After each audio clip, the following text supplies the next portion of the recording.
Thank you so much for joining us for WCPO 9 News at 11 live on air and wherever you happen to stream us right now. I'm Craig McKee. And I'm Tanya O'Rourke. We're going to get to that story that you will only see here in just minutes.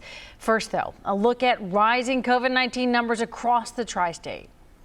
Kentucky reported more than 3,100 new cases just today and more than 3 million tests since the start of the pandemic. 20 new deaths also raised the total number of Kentucky lives lost to just over 2,100. To the Hoosier State now, Indiana reporting 5,457 new cases and with more than 392,000 to date. The state is set to top the 400,000 mark within the next 2 days. The death toll also in the Hoosier State now sits at 6,109 lives lost. This as Ohio topped 500,000 cases when the State Department of Health reported more than 25,000 cases today. More than 12,000 of them are from within the past 24 hours, which is marking a likely single-day record for Ohio. About 13,000 cases are from a backlog of positive antigen tests. They date back to the beginning of November. Meanwhile, a total of 10,151 people across Kentucky, Indiana, and Ohio are hospitalized right now at this hour, battling the coronavirus. Ohio and Kentucky released data just hours ago, in fact, showing hospital space is dwindling, with some healthcare centers now pushed to the brink amid this rise in COVID-19 patients. And health experts fear that the worst is still yet to come. WCPO 9 News reporter KRISTEN SWILLEY breaks down the new information and shares what local health leaders say needs to happen next.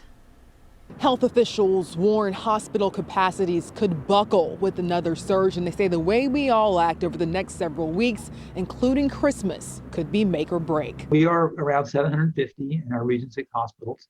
That was less than 100 at the end of October. Dr. Steve Feagins and his colleagues have been running a marathon since March, but the region still has a tough road ahead. The state reported 657 hospitalizations Tuesday compared to the daily average of 351. I tell you, it's more emotionally exhausting than it is physically. Hamilton County public health data shows cases topping 25,000 and hospitalizations up to 900. Across the river, northern Kentucky is among parts of the state quickly running out of room. What you see there in red are areas of the state where either the regular hospital bed, the ICU beds, or the ventilators, the percentage of those that are filled are over 80%. Region 6, which includes Boone, Kenton, and Campbell counties, is approaching 90% capacity for inpatient beds. The issue is part space, part personnel. If we fill up a hospital with a lot of COVID patients and the others that need help, and someone has a heart attack and there's not a bed for them, their odds of surviving are less. Having to maybe take an extra patient that you wouldn't otherwise just because of the ratios. Feagins says we're still waiting to see the full impact of Thanksgiving. As for Christmas, For those of you who chose to stay home, to stay in small groups, thank you. Do it again.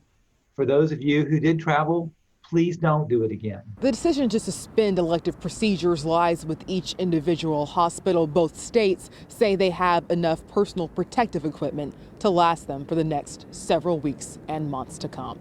KRISTEN SWILLEY, WCPO 9 News.